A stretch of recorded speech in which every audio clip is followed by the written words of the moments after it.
Wherever you are on your leadership voyage, it starts here.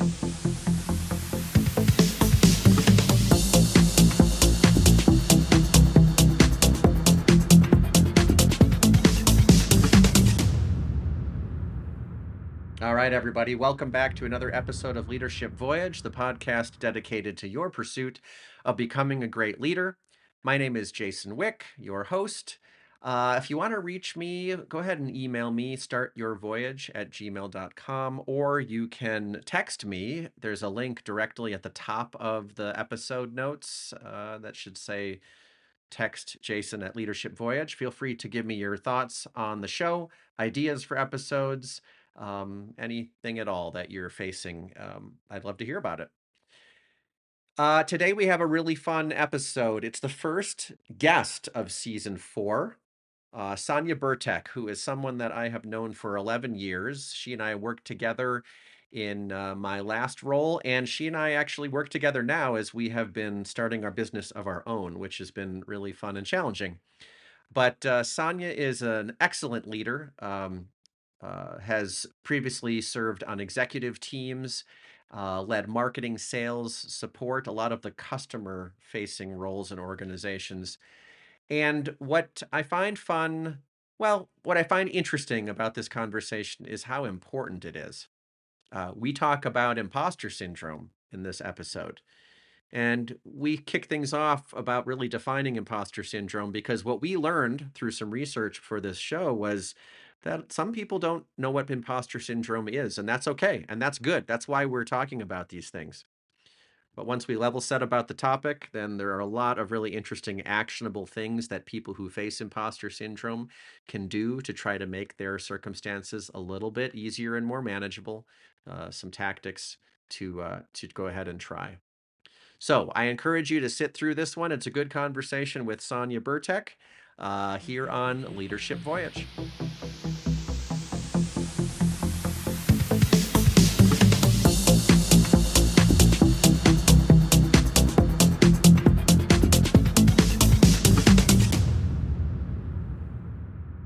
All right, everybody, welcome back to another episode of Leadership Voyage, and I'm really excited. It's the first episode of the 4th season when I have another person other than myself. So I'm here with Sonia Bertek, who's the co-founder of Golden Mean Consulting Group. And Sonia, it's good to see you. Good to see you too. Thanks for having me. I'm very excited. Absolutely. And let's not play dumb for anyone who's listening. You and I have known each other for a very long time. So this should be a pretty fun conversation. But yeah, it's fun to be here and have you officially on the show. So it's going to be great.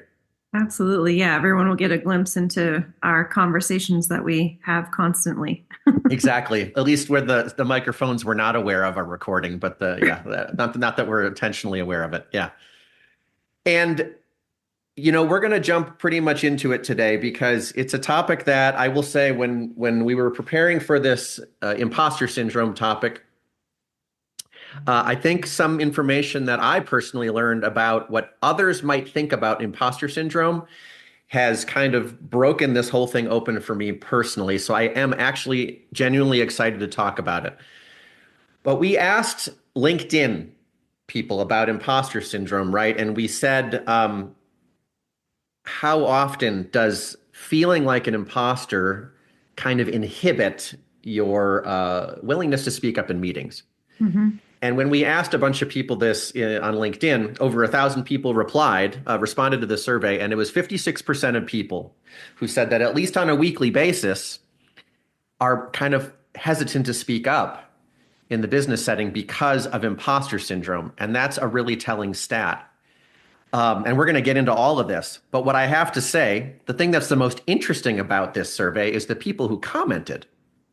Because what I learned is a lot of people don't know what imposter syndrome is. Mm-hmm. And I found that equally interesting. So the way we're going to level set here is for anyone listening, if you think you know what imposter syndrome is, but you were wrong, that's okay. Imposter syndrome is an internal experience of intellectual phoniness or undeserved success despite objective measures. The phenomenon was first described in 1978 among a group of high-achieving and successful professional women. imposter syndrome has been associated with anxiety, burnout, suicidal ideation, a lower sense of professional fulfillment. So I don't know if you had anything to say about what you thought people thought imposter syndrome is, how commonly held the understanding is. Do you have any thoughts on that? Because it's something that I think kind of surprised both of us, is the different interpretations of what the term imposter syndrome meant. Yeah. Yeah. I mean, I think it's interesting because it probably does feel or look different to everybody, right? Not everyone is going to experience it in the same way or be impacted by it in the same way. One of the things I was really shocked about was the 17% of people in that survey that said they don't feel imposter syndrome. And I'm like, hey, I want to talk to you because I want to know what your secret sauce is. But I think, I mean, that's the reality, right? Not everyone is impacted the same way. And I think for me personally, like hindsight being 2020, I think I've really struggled with this my whole life, even starting back in high school when I was trying to find my place. Like, what group do I fit in? What activities do I do? That sort of thing, right? And looking back, I can see certain decisions I made or didn't make because I didn't think I was good enough or smart enough or worthy enough. But then it's like, as you think about it, how much of that is just a lack of confidence in myself versus what's really imposter syndrome, right? And is there a difference? I think for me, the impact of it really came into focus in my last role as the VP of operations at the music software company where you and I both worked. This was a role that I essentially carved out for myself. I saw a need for it in the business. I pitched the idea to the exec team and made the case for why I'd be the ideal candidate to fill the role. And that was really the easy part. The imposter syndrome oddly kicked in for me after I officially stepped into the role. I was the lone female on the exec team of a group of very smart and accomplished men. And I do want to say for the record that nothing they did or said ever made me feel less than. I was incredibly lucky to be surrounded by a team that was empathetic and supportive. This was all internal stuff, right? Even though I had earned a seat at the table, I still felt like I had less to offer than they did for some reason. And I had to ask myself why, because, was it because our backgrounds looked different? Was it because their skills were more tangible? Ultimately, it took reflecting on those questions and reminding myself in those moments that I did belong there. And I owed it to myself. I owed it to the business. I owed it to the employees to not let that imposter syndrome win.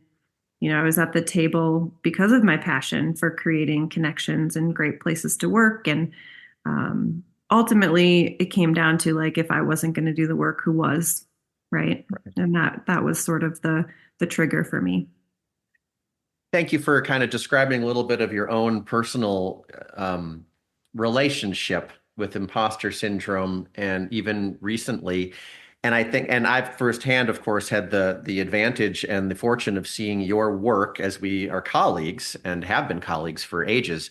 But kind of some of the stuff you just touched on there, right? 17% of the people we asked, over 1,000, said they don't feel imposter syndrome. Mm-hmm. And drilling into the people who answered, because remember, the origins of imposter syndrome in 1978, it was focused on women in this first kind of explanation of it. When we're looking at the survey results there, the people who said that they don't feel imposter syndrome, almost half of them were women. And I thought that was interesting. I was actually happy to see that. But I thought my first hypothesis, without having a clue, was like, oh, I bet this is all a bunch of dumb men, yeah.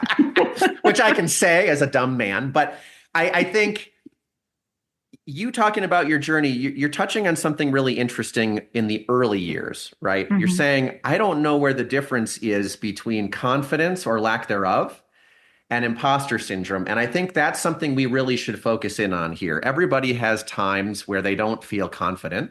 Sure. There's this piece to imposter syndrome, which is, in spite of objective measures of qualification and success, you, as the person experiencing it, still don't feel you're worthy of whatever you have, right? Yeah. Of whatever you're doing. And I think that's the part I want people to remember as we forge ahead in this conversation. So you gave us a little background about yourself, both young and, are you fitting in with the right people or whatever that might be, and even into a role of being the only woman on an executive team, and should you be there? Beyond that, why is this topic of imposter syndrome so important to you personally? Yeah, it's a great question. I really truly believe imposter syndrome is something that everyone has dealt with or will deal with at one point or multiple points in their lives. It's not something that's isolated to the work environment either, right? It can impact any part of your life, any relationship. And in this day and age, I really do think it's been amplified with the presence of social media and the pressure people feel in terms of like, oh, I got to keep up with the Joneses, right? Seeing what other people are doing and then looking at yourself and saying like, oh, I don't stack up. And the reality is the diversity of perspectives is so important in our world, and it's critical that everyone feels safe to speak up and share their thoughts. And imposter syndrome really dampers this ability. As a working mother, I continue to struggle with this. I'm in this constant state of balancing the workload and frequent context shifting. It just never truly feels like I'm giving myself fully in any situation, even though I know that's not true, right? I, in my head, knows that I'm giving everything I can in that moment, and that's enough. And I think it's important for people to hear this, that, people do struggle with it, and it's okay. It's normal. I think it's just part of being human. Yeah, I think a lot of listeners will relate to your explanation of feeling like you're not giving everything to anything, if I'm saying that right. Yep. So thanks for saying that. I think that's, yeah, a lot of people that will land with them. So now that we have their attention, I'd like to divide this kind of into two sections, and the first one will be the longer section, but talking from the perspective of someone who is experiencing imposter syndrome, someone who's feeling like they're not able to give everything they can in any situation, or that they don't deserve to be in a situation, even though there are objective measures to suggest, of course, you deserve to be here. Mm-hmm. And then the second part would be, since the podcast is Leadership Voyage, for those who are leading folks with imposter syndrome. So let's start off with speaking kind of to those who are aware that they experience this, okay? Mm-hmm. So in your words, in your experiences, what are some ways, some common ways that this manifests itself in the workplace? Sure. Yeah. I mean, I think first and foremost, it's avoiding new challenges or opportunities, right? The fear of being exposed, that, oh, I don't really know what I'm doing, or they're gonna find out that I'm a phony, right? So people just tend to turn down opportunities for fearing that they're going to fail or that they're going to make mistakes, and that somehow is a reflection on them being an imposter. I see this especially for women when they're applying for new roles. They'll look at a job description, they'll be looking at the required qualifications, and they'll run into one that maybe they don't 100% check the box on, and so then they decide not to apply. And in my experience, that is not the case for men. They look at a role and they say, oh yeah, I might 75%, whatever, I'll jump right in. So I think definitely, stepping out of your comfort zone for fear of that failure. I think another one too is just overworking and burnout. I think people who suffer from imposter syndrome tend to feel like, oh, if I just work really hard, I'll be able to prove myself and that I deserve the success that I have, right? And then I think too, comparing yourself to others. That's kind of, I mentioned that earlier in terms of like keeping up with the Joneses.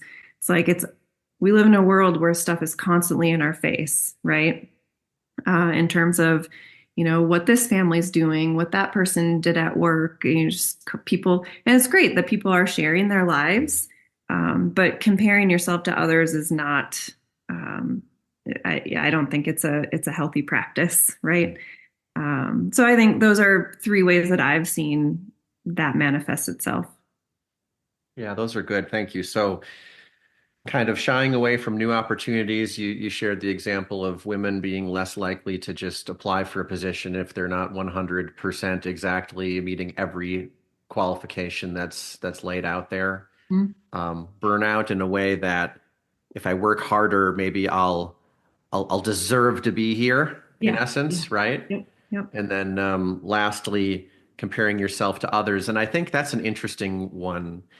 You know, we have a lot more information about ourselves than we do about others, right? And Mhm. so you, as you're pointing out, we tend to see the highlights of others. Oh, 100%, right? Like no one's on social media showing off their like messy junk drawer or, the stuff that's on their dining room table. Like if I could turn my camera around right now, like you'd see a whole bunch of stuff on my it's just people don't see the clutter. They see the glamour, the package that people want to show. Yeah, so that doesn't help without a doubt. Okay, so those are three really interesting ways you're saying that imposter syndrome can manifest itself in the workplace, and I'm sure that many people listening will identify with some of those without a doubt. Now, for you, it's not for us here. It's not just about talking about the issue and about the problem. It's also talking about like what to do with that. How do we take Sure. the energy we have, the anxiety maybe we have about that, and what do we do with that and find a productive way? So you have this really interesting concept, which I like, called claiming your space. And what does that entail? What does that mean? Yeah, yeah, for sure. So claiming your space really just means giving yourself permission to be visible, to contribute, and to occupy the spaces you deserve, whether that's in relationships, at work, or in personal endeavors. It's about not dimming your light for others and instead being authentic and confident and connected to your worth. Now, that doesn't come without doing the work, right? Mm. It's way easier said than done. I 100% acknowledge that. Jason, you know that I'm a huge fan of Brene Brown, and Hmm. she talks a lot about claiming your space. Her work on vulnerability and connection goes hand in hand with claiming your space and facing imposter syndrome. They're all connected. She discusses how many people struggle with feeling inadequate, fearing judgment, and this often leads them to like shrink back, silence themselves. But the true courage, according to Brown, and I subscribe to this too, is lies in standing in your truth and just accepting who you are without shrinking or hiding. The imposter syndrome, like you might not be 100% ready for a role. You might not feel like, you have every box checked. That's okay because when you're stepping out of that comfort zone and saying, hey, I'm going to take this space, I'm going to try it, I'm going to be confident, I might make mistakes. That's okay. That's human. I think that's one of the keys to, really kind of cracking the nut when it comes to how do I face that. Yeah, a lot of good stuff there. I mean, we have these opportunities to grow when we're faced with new challenges or are going to take on a new role. Mm-hmm. And that means that there will be things that we haven't done before. This survey I keep referencing that you and I put out, someone added a comment to it. It was actually just this morning. Today's April 8th, for anyone listening. And somebody just added a comment to it today, and it fits perfectly into this. It says, I'm extremely confident in what I do in my current job with the company I've been with for 8 years. That confidence does not translate to applying for new jobs. Mm. I worry I'm going to seem extremely competent when talking about my current role, but if I get to a new role or a new place, it's all going to go away. I'm not going to know how things work. My skills won't be up to their standards. My confidence will be gone. Mm-hmm. That's got to be pretty common. Totally. Yeah. I mean, I resemble that comment. It's so true, but like you just have to remind yourself in your, whoever that person was and the role that when you first took it, there were things that you didn't know. Bingo. right? And that's, yeah, that's the key right there. That's, I think everyone feels that on some level. In order to, I'm going to try to paint a visual verbally, which may or may not work for others, but if you think of all the competencies you have as like a circle, right? Mm-hmm. I mean, in order to make that circle larger, uh, you kind of have to break it. You kind of have to go through, you have to go through discomfort. Yeah. And so that takes me back to this idea like of, what's the difference between imposter syndrome and confidence? And I suppose maybe the answer is it doesn't really matter. Yeah. It matters, yes, but really what matters is how we navigate the situation, I Mm-hmm. suppose. Mm-hmm. Yeah. Yeah. I mean, Jason, you and I both have kids, right? And one of the things that I've been um, challenged with as a parent recently of a 6-year-old who's in it is getting him to understand that there's this concept of this learning space, right? You go from not having a skill to having a skill. And the middle part is really frustrating because you're doing something that you've never done before and like you're gonna fail and it's gonna be hard. And just like how you approach it, having that mindset of sitting in the uncomfortableness of it, the frustration of it, and just persevering and going through it and pushing past it is really the key, right, to learning. Yeah. And so if we're talking about learning, so, you just talked about this concept of claiming your space and accepting yourself, not shrinking, not hiding in essence, which, I mean, let's be honest, that sounds great. Yeah. Right? That sounds fantastic. Yeah. So, as with all this stuff, I mean, first, it comes down to recognition, right? If you have to be aware of what you're feeling in the first place. Mm-hmm. So, okay, I want to go for this next role and I'm scared to death. I want to take this internal promotion, but I'm going to bomb. Whatever the feeling is that someone who's listening might have, because I'm sure many, many people can identify with this, or there's something on the horizon they might be thinking about. Mm-hmm. We're talking about imposter syndrome, lack of confidence, self-doubt, whatever we want to call it. Let's just pragmatically discuss how we can deal with it. So, do you have some tools, techniques, resources, anything that you might recommend to folks who are in that moment, in that uncomfortability, or coming up upon that, and how they can kind of deal with it? Yeah, for sure. I think for me, it helps just to name it, right? Like you said, recognize that it's there, acknowledge that it's happening, and then just set it aside. I know this sounds easier said than done, right? But I found that just like everything else in life, if you address it head on, it doesn't take as much space, right? Just name it and then move on. Identifying your positive blind spots. So this is a concept that I learned in working with an executive coach, which really fascinated me. It just sort of illuminated the whole imposter syndrome. Is this idea of positive blind spots being situations where you have a valuable skill, but you're unaware of it or you don't recognize its true value because it comes so naturally to you, right? I was in a position where I had a very people-centered role, which required me to have a lot of one-on-ones with folks, which I was energized by. I loved doing it.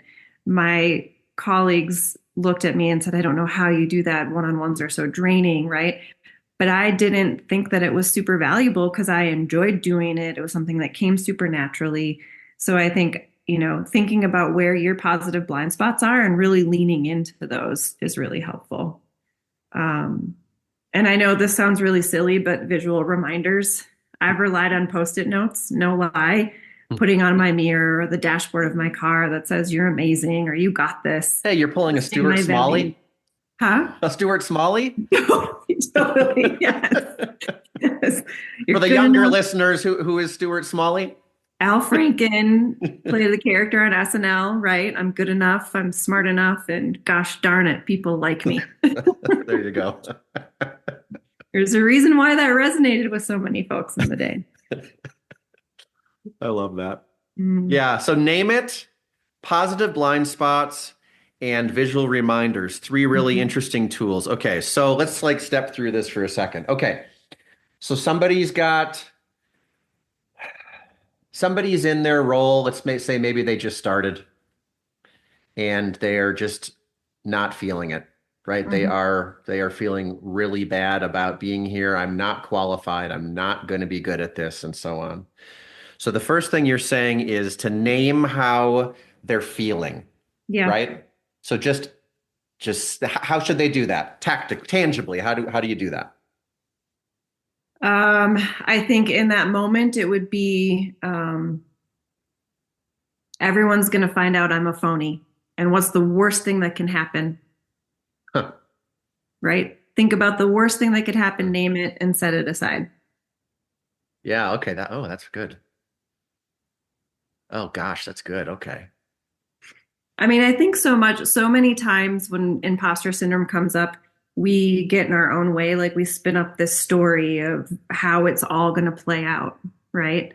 And the story that we tell ourselves in our head, especially if we're in this moment of being in this imposter syndrome mode, is everything is awful. The world is burning. Everyone's going to find out that I'm a failure. I'm going to get fired and I'm going to end up homeless on the street, right? Mm-hmm. Like your brain just immediately goes to worst possible scenario. Mhm. And so I don't know, I think just by putting that out there and then like saying it out loud and realizing how ridiculous that is, for me at least, it Yep, helps you're right. helps me kind of move past it. No, I love that because, like you said, when you first describe name it, it'll take up less space. Yeah. What's the worst thing that's happened? That's great. That's really powerful. I think that could help a lot of people. So, you also talked about positive blind spots. I know that that's a really cool concept because usually the things that are our strengths, they do come easily, and we don't value and recognize those things. So, I think that's really important because very rarely are you going to find someone who has if there were 10 attributes of a human being, someone who has 100 points out of 100 points on all 10 attributes, right? So Mm-hmm. acknowledging where you have those strengths and others perhaps don't, and its unique value, that's really great to bring up. And then the visual reminder, the Stuart Smalley, that'll be easy to remember for those who Yeah. are familiar with the characters. So, no, great. Thanks, Sonia. Those are good. And very tangible and things someone could practice right today when they listen to this. So I love it. Um, Let's switch over to the leader for a Yeah. second, because if you're managing others, leading others, whatever that looks like, and anyone can lead others, frankly, in my opinion, but if you're leading others, regardless Mm-hmm. of your role, your title, um, what are the signs that someone on your team might be experiencing imposter syndrome, and Mm-hmm. how could someone handle that as the leader? Mm-hmm. Mm-hmm. Yeah, that's really interesting. I think, just going to the survey that we put out in terms of like people not speaking up in meetings, for example, right? I think that's a huge, huge red flag. If you have someone that one on one might talk really freely and openly, but then in meetings, you don't hear from them at all, right? I mean, it could just be that, they're a little bit more introverted and they don't like to share their voice in public. But it's a good thing to check in on, right? And not in the meeting calling them out and putting them on full display, but after the fact, just say like, hey, I noticed that, you were really quiet. What's going on, right? Um, and I think too, I mean, this is my philosophy in leading, no matter what, is um, showing your vulnerability and expressing times where you've felt imposter syndrome, right? Anytime that you can show that you're human is going to help build that connection. And when that connection is there, there's that tissue that's built and the trust is built. And, you know, I think people just tend to speak more freely when that happens. Yeah. Two good examples showing vulnerability and maybe noticing inconsistent behavior. So if you have an employee who you're noticing they aren't speaking up, kind of and really this is coming from, right? As a manager, as a leader, we're saying, listen, we know that all these individuals there's this unique perspective. They have value of their own to bring to the conversation. And if they aren't, we're really more concerned not only about the individual, but that they aren't bringing the best of angle to our teams. Mm-hmm. Do you have any advice that the manager could give to that employee if they are indeed feeling this and more reserved in speaking up in the group setting? Yeah, I mean, I think as a manager, it's your responsibility to prop people up and to remind them of why they're there and what value they bring, right? So I think in situations like that, publicly praising certain things that those team members are doing will help kind of build the confidence and show them that you as a leader are seeing that what they're doing is valuable and that they have a seat at, they deserve to be there. Um, I think that can really help, right? We're all just figures floating around looking for affirmation, right? Like, so the more you can do that, I think that will always help. Oh, that's good. No, thank you. The time always goes really, really fast. It amazes me. So we've had a good discussion here about kind of interesting interpretations of imposter syndrome, defining it, talking about it, where it's affected you in your life, and a couple examples why the topic matters to you, things like this. And you've given us some really nice, tangible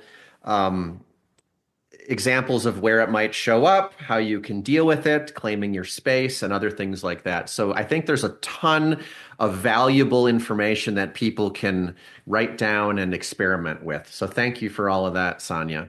Yeah, of course. I hope so. As we start to wrap this down, I've got a question that I ask everybody on this show, and it's, what is something that you've learned recently? Oh, I love this question. This was something that I did in interviews at, because I learned from you too. This is so fun. So I married a huge documentary nerd. It was actually in our marriage vows that I'd watch them with him. So our most recent binge has been this series, I think it's on Hulu, called Foods That Built America.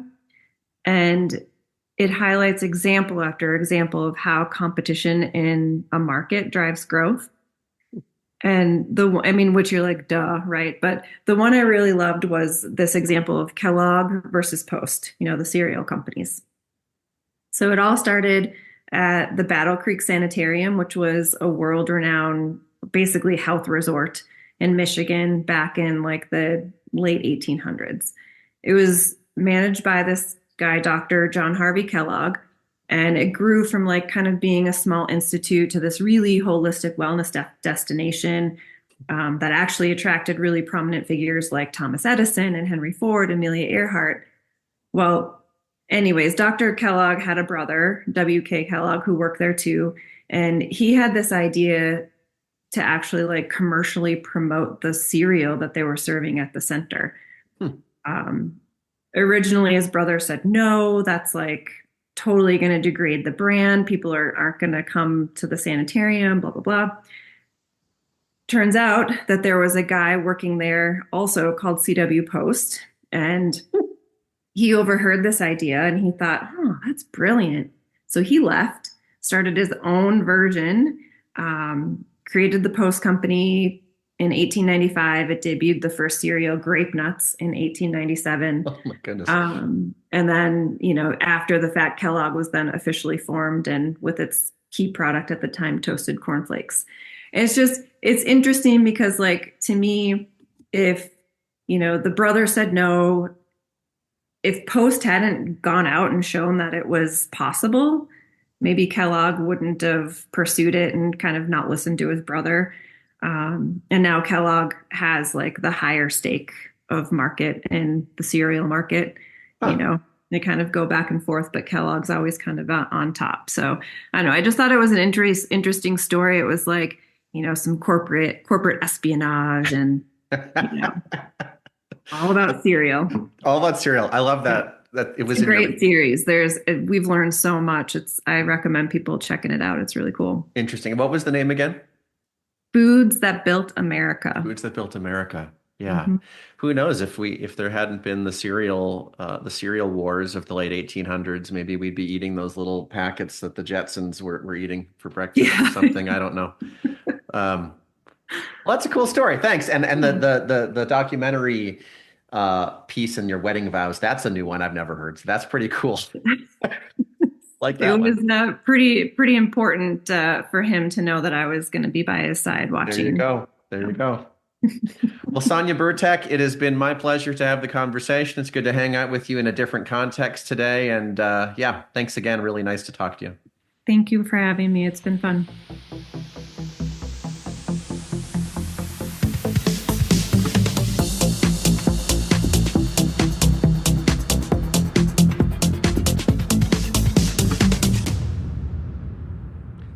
All right, though. So there you have it.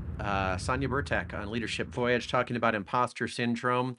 As a quick reminder, you can reach out, let me know what you thought. Startyourvoyage@gmail.com. Text me with the link in the show notes, however you want to get in touch.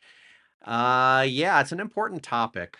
Don't you think? It's something that, evidently at least a handful of people don't understand what it is, and that's fine. I certainly had some assumptions broken going into some of the research for this topic and for this discussion. But either way, glad you hung with us. And here's a quick recap of what we faced. We defined imposter syndrome for everybody out there. Sonia talked a little bit about her own journey with imposter syndrome and lack of confidence. Gave us a little overview of why it's an important topic to discuss in today's world.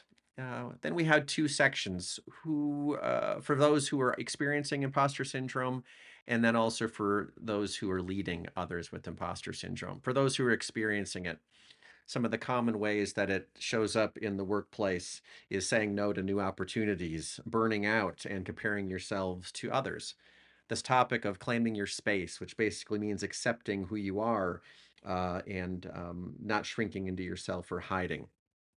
What to do when experiencing imposter syndrome?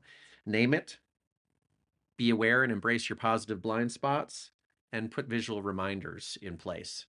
As far as what leaders can do to help others when they are experiencing imposter syndrome, create opportunities to give them a chance to speak up in meetings, positive affirmation about their contributions, things like this. Basically, imposter syndrome is rampant. 56% of people in our survey admitted to not speaking up on a weekly basis. So get out there, folks. Be aware of it.